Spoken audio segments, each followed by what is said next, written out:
All right. Hello, everyone. Good morning. I'm excited that you guys are here, and I look forward to showing you what my side of me and LJ's plan is going to be. So, I'm going to talk about my side of the career path and the career plan, my contribution to our business, and everything that I'm going to be working on, networking, how we can use that through our business, how I've applied that, and then my actual next steps for 3 months, and then how I envision myself 6 months later. So our long-term plan for L&L Creative is, or is going to be, where do we want to be? Why do we want to be there? How are we going to get there? And then who do we want to meet along the way that's going to help us excel? So year one, we I'm looking more on the poster side, some of the photography, but LJ is mostly doing the photography and videography. I'm going to be mostly focusing on the poster creation as well as the financial side of things and maybe more of the logistics and operations side of things. But my part is still important. The posters is something I am more new to, but I still love to use my creative ways to help capture a vehicle in a way that is not traditional. Year two, we will launch an online shop either through something we create through our website or through and outsource it through Etsy. These are each all goals we would like to hit by the end of the year. And I want to emphasize as part of the financial thing, a lot of businesses go under in year one because they don't know where their money's going. And so they're surprised when they have random payment that they're not ready for.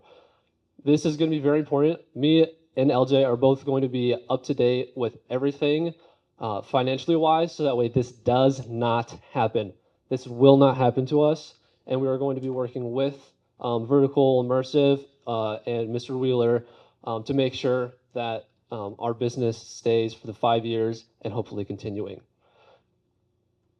At year three, we're going to, for the poster side, upgrade production, either outsource it or find new ways to make things product faster, either creating templates or having showing LJ how to do it, so that way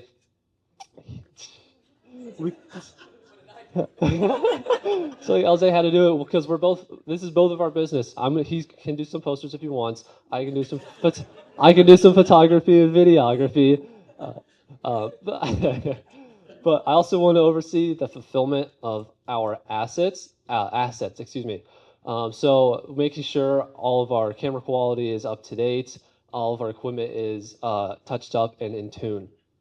Year four, we would like to have a small studio or a shared workspace, whether that is leased, bought, or owned. We would like to have a space where we are more permanent, where we can keep all our equipment and know it's safe. And possibly bringing on part-time help, just depending on the workload and how much client work we have.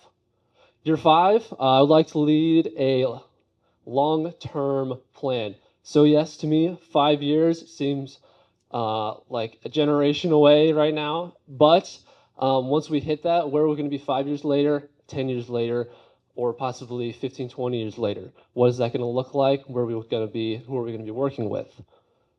So, and then year five, developing licensing for the posters. So these could be possibly in retail. We could create a large scale of these and sell them through larger brands, maybe Target or Walmart or something, something where they are more known. And then my preparation and setup for this is working with VI to understand the legal side of things, making sure we start off on the right foot. We don't want to be surprised by anything. We want to make sure we are doing this correctly and in the most efficient way we can. We will be using our network, either people we have met or using the network through VI. There is a guy named who owns Legal Motors, Legacy Motors, thank you, Legacy Motors, who is a classic car repair shop. So doing something for him with classic cars like a 1965 Shelby Cobra. That would be really cool. And then now, moving outside of my business or our business plan, I'm going to be talking about my journey here at Vertical. So I am kind of a special case. I had literally zero idea of what I wanted to do. I had some people knew kind of what they were going to possibly do, but still was unsure. I had absolutely no idea of what I was going to do. So, where did I start? Who helped me along the way? How did I get there? Where am I now? And then how did I change as a result? So, I had no idea how what I wanted to do. Part of this journey was narrowing down my options. So, working with Susan in our leadership development class, she showed us how to take a very broad scale of 10 to 20 options that we wanted to do and eliminate that by half. Okay, well, why did we eliminate half of those? Well, they were cool, but they're more just hobbies or something I was interested in at the time. Okay, now we're going to cut it in half again. Okay, well, why did you eliminate those half? And it's the same process until we get down to about three-ish options. And then when I got down to those three options, I realized I didn't want to do any of those. So I had to go through that whole process again. And I was like, well, what the heck, man? I thought this was going to work on the first try. But through a little bit of perseverance, I found now that I like to do, I like to be creative. Anything I'm a bit of an artist. I like to draw. I do a little bit of music on the side. So I knew I wanted to do something in that realm, but I wasn't sure. So I've been doing a little bit of creative design or graphic design for Vertical Immersive, which I'll talk about more later. And so that simplified my options. And so that got me unstuck from a place of a lot of unknown. And now, okay, I'm going to design. What am I going to focus on? There's user experience with websites, there's graphic design, there's product design, there's packaging. There are a wide variety of options, but I focus in on graphic design because it was my ability to take my perspective on something and help it simplify it so that other people can see things in a new way that they had never thought before. And then my actionable next steps over these 3 months for business, building our brand, network, collaborating and gaining experience, and then positioning ourselves for success. So this is for the month of June. All of this will be done by the 27th. So we are working with Mr. Wheeler as part of the finding out what business we want to be, either an LLC, an S Corp, or something. Finalizing poster designs, so having some templates thought through. These are going to be mostly custom, so it will be catered to the client. But if I can have templates, I can just find one more specifically, either to show them or just something to start off of, so I have a good base. July, the second month is going to be done by the 31st, which is the last day, but it's the weekend, I believe the Friday, and it's a good time to stop because it leads directly into the third. But I would like to have at least 10 or 20 samples of past works that I have already done. The third, I would like to have either a place on our website or a place on outsourced like Etsy to print our posters, tracking all sales and expenses, and keeping a good budget. So what I learned through networking, what are my applicable steps? So as LJ mentioned before, we are taking new roads, but we are taking the Autobahn. We are moving fast as possible. But one thing, networking is very important and has been very expressed a lot through VI. And I never really understood why they were doing that until my first 3 networking events. I was meeting people and hearing stories that blew me away. For instance, I talked to a guy who liked to travel. He was telling me how he'd been to Asia. He showed me a couple pictures of the culture there and some of the experiences he had. And then people often talk about consistent advice. So planning, something that we have done a lot of for our business in the next couple months. That was something people have expressed um, religiously. Where do I want to be in these next 6 months? I envision myself and LJ working in a small space with a lot of camera clutter behind us, with paper stacks and maybe 4 monitors with video editing going on, posters on Photoshop or financial budget, just working together, having a fun time, preparing to go to a car shoot for our McLaren. But thank you for your time, and yes, thanks for your time.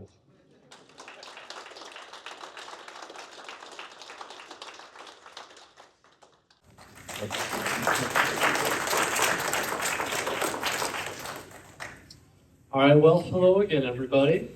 I hope you had a good lunch break. But now that we're back, I'm going to show you my final project, and I was working on marketing for Vertical Immersive. Okay, so what I'm going to cover is what I accomplished, the projects I went over, some of the things I learned through and from these projects, and then how I can use these skills through work or just in my daily life. So my first project was the social media endings for Vertical Immersive. These are 4 complete ideas that you will see if you follow us on our social media platforms. These all are designed for either general or specific target market endings. And they have the link to the website to take you there if you want to find out more information or sign up for an event. But what I'm going to do is take you through a little bit of my process of how I went through this and why I chose some of these ideas. So for my process, what I did when I started out is I would take about an hour of time-ish, depending, and I would draw or sketch as many ideas as I had. Whether it was 5, whether it was 10, whether it was 20, no matter the amount, it was just as many ideas as I could get out. What this did was the more I did it, the more ideas came to my brain, the more different, unique ways I could look at things.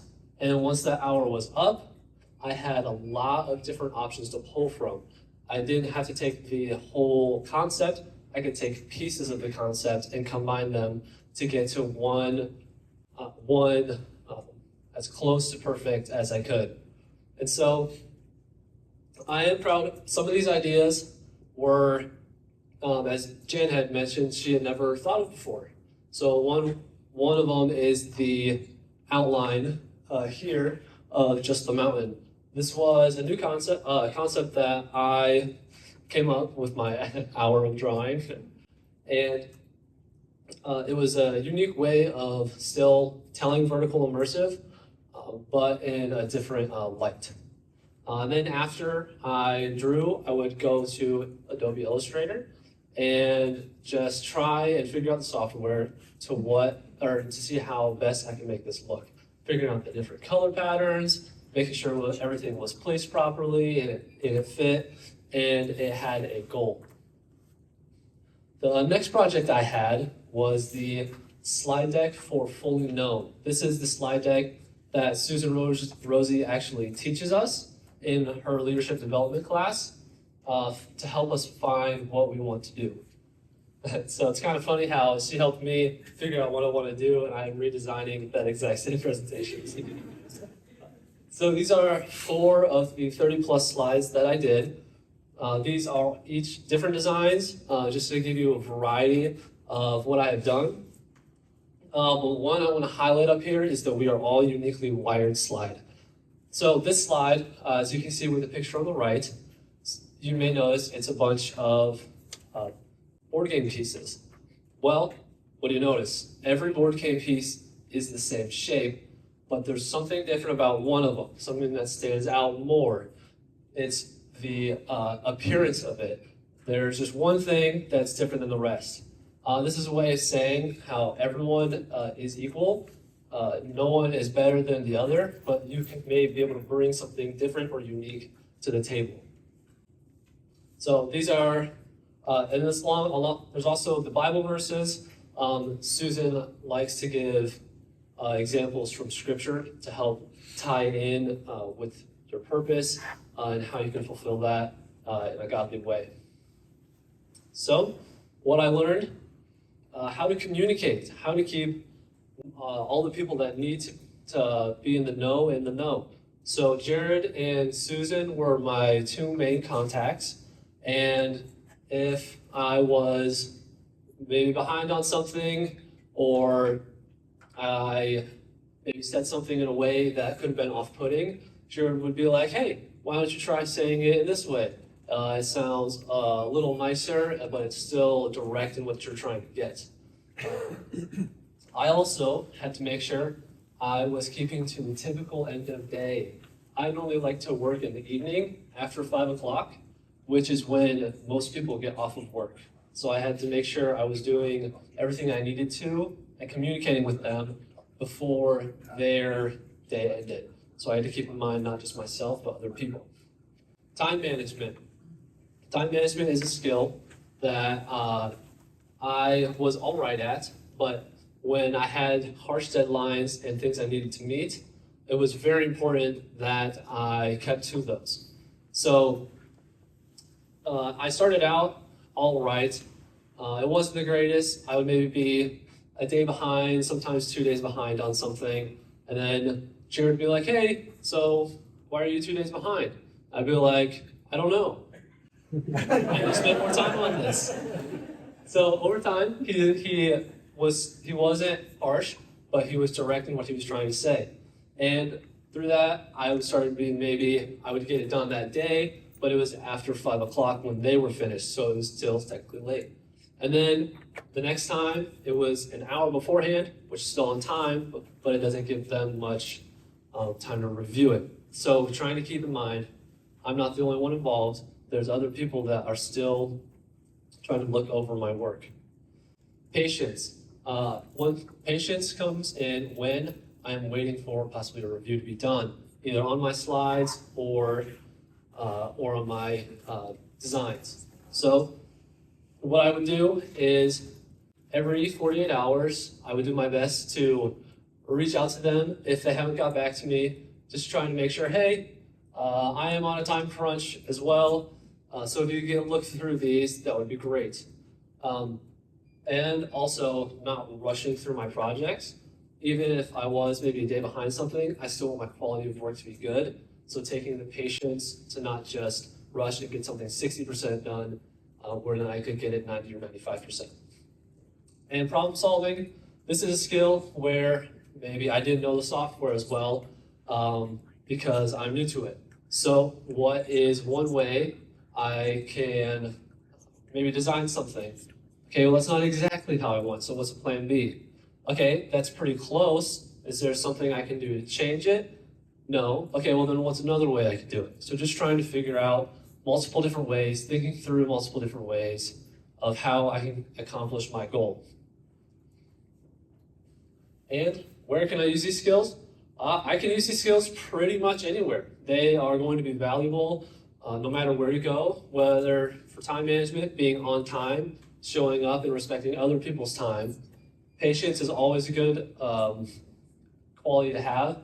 It's one of the spiritual fruits, so there's another reason to have it.